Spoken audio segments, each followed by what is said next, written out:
Assalamualaikum warahmatullahi wabarakatuh. Selamat pagi, perkenalkan saya Opi Hernayanti, mahasiswa Sistem Informasi semester 5 di Fakultas Ilmu Komputer Universitas Sriwijaya. Kesempatan video kali ini saya akan memaparkan sebuah kesimpulan dari materi-materi yang ada pada mata kuliah Manajemen Proyek Sistem Informasi. Baiklah, langsung saja kita ke kesimpulan materi yang pertama, yaitu mengenai perencanaan dan kebijakan proyek pengembangan sistem informasi. Yang pertama itu kesimpulan dari penyebab ataupun masalah sehingga dilakukannya pengembangan sistem informasi, atau dapat kita katakan alasan yang mengakibatkan sebuah sistem informasi harus dikembangkan. Yaitu yang pertama, sistem lama sudah tidak sesuai lagi dengan kebutuhan. Karena kebutuhan itu selalu meningkat diiringi dengan kebutuhan konsumen ataupun individu dan dunia yang semakin hari semakin modern, sehingga sistem harus selalu diupdate untuk mengikuti perkembangan zaman. Dan juga terkadang sistem yang lama itu sudah tidak efisien lagi dalam pengoperasiannya, dan juga bisa disebabkan karena sistem yang digunakan sudah lama, bisa terjadi crash ataupun kesalahan operasi maupun kesalahan dalam hasil ataupun output. Dan juga sistem yang lama tidak di-upgrade, manfaat yang dihasilkan sudah tidak seimbang lagi antara hasil yang ingin kita dapatkan dan hasil yang dikeluarkan oleh sistem, sehingga manfaat yang diperoleh. Kemudian penyebab atau masalah itu disebabkan oleh perkembangan dari organisasi itu sendiri.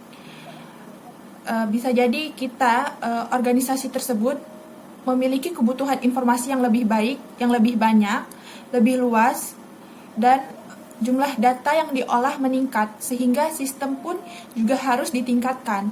Karena jika kita menggunakan sistem yang lama, sementara kebutuhan data kita meningkat, jumlah informasi yang kita butuhkan meningkat, sistem kita tadi pastinya akan kewalahan menangani data-data yang meningkat atau bertambah lebih banyak.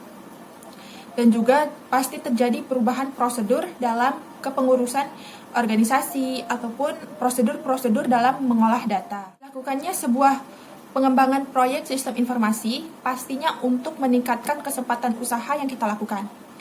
Karena kecepatan waktu, kecepatan informasi atau efisiensi waktu sangat menentukan berhasil atau tidaknya strategi ataupun perencanaan dalam meningkatkan peluang pasar, pelayanan, keuntungan, dan proses pengambilan keputusan.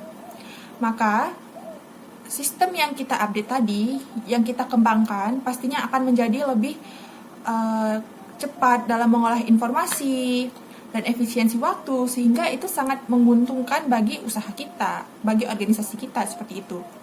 Dan kemudian, bisa jadi penyebab ataupun masalah dari pengembangan sistem informasi tersebut adanya instruksi perubahan dari pimpinan ataupun dari luar organisasi. Bisa jadi seperti peraturan pemerintah, peraturan organisasi dunia yang mengharuskan kita mengikuti peraturan tersebut. Maka dari itu kita butuh untuk meningkatkan sistem yang ada pada perusahaan atau organisasi kita, seperti itu. Sebelumnya, bahwasanya teknologi itu terus berkembang. Seiring berjalannya waktu, seiring berjalannya zaman, teknologi terus berkembang, selalu ada inovasi-inovasi terbaru di dunia teknologi. Maka sistem kita pun harus mengikuti arus atau bisa dikatakan tren teknologi yang sedang hype ataupun yang sedang booming pada saat itu, sehingga bisa memaksimalkan kinerja sistem di organisasi ataupun perusahaan kita. Bisa kita kembangkan sistem informasi kita tersebut, kita kembangkan di bagian softwarenya ataupun hardwarenya, mengikuti perkembangan teknologi yang ada pada saat itu. Itulah 4 penyebab atau masalah dari pengembangan proyek sistem informasi. Yang pertama itu saya sebutkan karena banyak timbul permasalahan, seperti sistem lama yang tidak lagi sesuai dengan kebutuhan kita. Yang kedua itu ada perkembangan organisasi, di mana organisasi tersebut bisa berkembang menjadi organisasi yang lebih besar, sehingga informasi data yang diolahnya itu lebih banyak. Dan yang ketiga, Yang kedua itu adalah untuk meningkatkan kesempatan usaha. Yang ketiga, adanya instruksi perubahan. Maksudnya tuh instruksi perubahan dari pemerintah ataupun dari dalam pimpinan organisasi tersebut. Dan yang terakhir, yang keempat itu adalah adanya perkembangan teknologi. Kemudian, kebijakan dan perencanaan proyek sistem informasi. Suatu sistem informasi dapat dikembangkan karena adanya kebijakan dan perencanaan terlebih dahulu. Tanpa adanya perencanaan sistem yang baik, maka pengembangan sistem tidak akan dapat berjalan sesuai dengan yang diharapkan. Maka kita perlukan perencanaan dengan matang tentang gambaran bagaimana pengembangan ini akan dikembangkan seperti itu. Dan juga tanpa adanya kebijakan pengembangan sistem oleh manajemen puncak, maka pengembangan sistem tidak akan mendapat dukungan dari manajemen puncak. Baiklah, sekarang kita beralih ke kesimpulan materi yang kedua, yaitu membuat dan merencanakan aktivitas proyek sistem informasi. Kita harus memahami bahwa ada dua jenis perencanaan dalam proyek pengembangan sistem informasi. Yang pertama itu namanya perencanaan strategis. Yang kedua adalah perencanaan operasional. Perencanaan strategis ialah perencanaan yang kita buat untuk mencapai sasaran dan tujuan. Sementara perencanaan operasional lebih merincikan rencana yang menjabarkan perencanaan strategi. Perencanaan strategi itu terdiri dari perencanaan lingkup kerja, rancangan organisasi proyek, rencana jadwal kegiatan, perkiraan biaya, dan proyeksi kebutuhan tenaga kerja. Dan dalam merencanakan dan membuat rancangan aktivitas proyek, kita harus memecah aktivitas yang kita inginkan ke dalam sebuah bagian-bagian yang kecil. Jadi kita rincikan sedetail mungkin agar proyek yang akan kita kembangkan nantinya hasilnya sesuai dengan keinginan yang kita inginkan. Dan dalam pengembangan proyek sistem informasi, dalam membuat dan merencanakan aktivitas proyek, kita bisa menggunakan alat bantu pengelolaan proyek. Di antaranya yaitu menggunakan satu diagram WBS atau Work Breakdown Structure. Bisa juga kita menggunakan Project Network Diagram.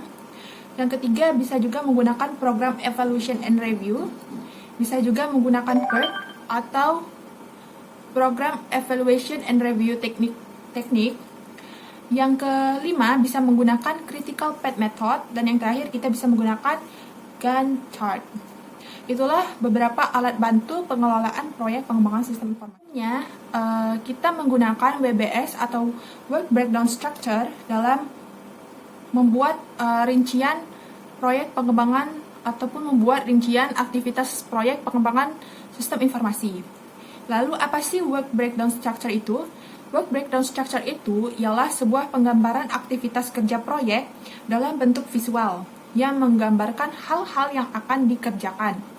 Untuk membantu dalam perencanaan, pengorganisasian sampai proyek selesai dikerjakan sesuai dengan waktu yang ditetapkan. Jadi, sebuah diagram WBS itu merincikan kegiatan-kegiatan yang akan kita lakukan ke depannya pada proses pengembangan proyek sistem informasi. Kita dapat menggunakan sebuah tas. Tas itu sebuah rangkuman dari aktivitas proyek yang akan kita kerjakan. Dan sebuah tas harus memenuhi syarat-syarat seperti dapat dikelola sebagai satuan unit kerja, dan sebuah tas dapat kita berikan kode identifikasi seperti kode akuntansi biaya, dan juga dapat kita rencanakan jadwal pelaksanaan dan anggarannya, serta dapat kita kaji kualitas kerja hasil akhirnya.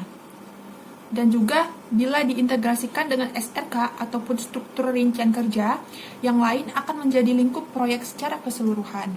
Jadi selain menggunakan WBS, kita juga bisa menggunakan TAS ataupun SRK dalam merancang aktivitas proyek pengembangan sistem informasi. Dalam perencanaan aktivitas proyek, mengapa kita memerlukan WBS? Mengapa kita memerlukan diagram WBS? Karena WBS itu membantu kita untuk mendefinisikan pekerjaan untuk menyelesaikan sebuah proyek. Dia memudahkan seorang analis untuk mendefinisikan pekerjaan-pekerjaan yang harus diselesaikan dalam proyek pengembangan sistem informasinya. Dan kita dapat dengan mudah dari gambaran WBS tersebut kita dapat dengan mudah untuk menemukan sesuatu yang sifatnya urgensi atau yang harus kita dahulukan untuk dikerjakan. Dan juga kita juga dapat menggunakan WBS sebagai alat kontrol dalam pengembangan proyek sistem informasi. Jadi kita bisa meninjau sejauh mana proyek pengembangan sistem informasi ini berlangsung. Sehingga dapat kita katakan WBS ini sebagai alat kontrol yang membantu kita sistem analis untuk menganalisis proyek pengembangan sistem informasi. Itulah kesimpulan dari materi yang kedua, yaitu membuat dan merencanakan aktivitas proyek pengembangan sistem informasi. Kesimpulan yang terakhir yaitu mengenai kesimpulan dari materi membuat estimasi atau perkiraan dari anggaran proyek sistem informasi. Estimasi biaya, hal-hal berikut ini perlu kita perhatikan sebagai seorang sistem analis. Yang pertama, kita harus melihat keadaan lingkungan perusahaan, seperti nilai tukar. Yang kedua, ada kebijakan estimasi biaya. Itu meliputi template, file proyek, informasi historis, pengetahuan tim proyek, dan pengalaman proyek sebelumnya. Yang ketiga, ada pernyataan cakupan proyek, serta WBS dan penjelasan. Kita harus, dalam membuat sebuah biaya, kita harus berpacu pada WBS, yang mana WBS itu sendiri merupakan rancangan aktivitas proyek yang akan kita kerjakan. Jadi, kita bisa menggunakan WBS sebagai sarana untuk mengestimasikan biaya yang akan kita butuhkan dan akan kita keluarkan untuk menyelesaikan proyek pengembangan sistem informasi ini. Lalu, kita ada yang namanya rencana manajemen proyek, terdiri dari jadwal, sumber daya manusia, dan risiko. Jadi, kemungkinan-kemungkinan yang akan terjadi itu kita perhitungkan dalam biaya, sehingga jika itu terjadi, kita sudah ada persiapan dana untuk menanggulangi resiko-resiko yang terjadi. Kemudian, estimasi biaya dilakukan dengan yang pertama analogi. Harus berdasarkan analogi yang realistis, maksudnya yang kemungkinan bisa terjadi, seperti ada plan A, bagaimana jika plan A terjadi, maka kita harus menyiapkan plan B, seperti itu. Lalu, yang kedua, menggunakan biaya satuan sumber daya. Jadi, kita hitungnya setiap satuan sumber daya, dihitung per satu. Dan ketiga, kita harus menggunakan parameter. Misalnya, kita menggunakan sebuah modul. Lalu, kita menganalisis dokumen lelang yang diserahkan ke vendor. Kita bisa menggunakan dokumen yang kita akan gunakan untuk membuat estimasi anggaran biaya. Dan yang paling penting, kita memberi cadangan untuk setiap kegiatan maupun per fase dalam siklus proyek. Jadi, dalam membuat sebuah estimasi anggaran proyek, kita juga harus memberikan cadangan biaya untuk anggaran proyek tersebut. Baiklah, sekian yang dapat saya sampaikan mengenai materi yang ada pada mata kuliah Manajemen Proyek Sistem Informasi. Semoga materi dan kesimpulan-kesimpulan yang telah saya sampaikan bisa bermanfaat bagi teman-teman yang sedang mencari rangkuman mengenai mata kuliah Manajemen Proyek Sistem Informasi. Kalau dalam penyampaian saya terjadi salah kata ataupun lebih dan kurangnya, saya minta maaf. Kemudian terima kasih telah menonton hingga akhir video ini. Saya ucapkan terima kasih banyak. Terima kasih atas bimbingannya, terima kasih atas dukungannya. Akhir kata saya akhiri. Wassalamualaikum warahmatullahi wabarakatuh.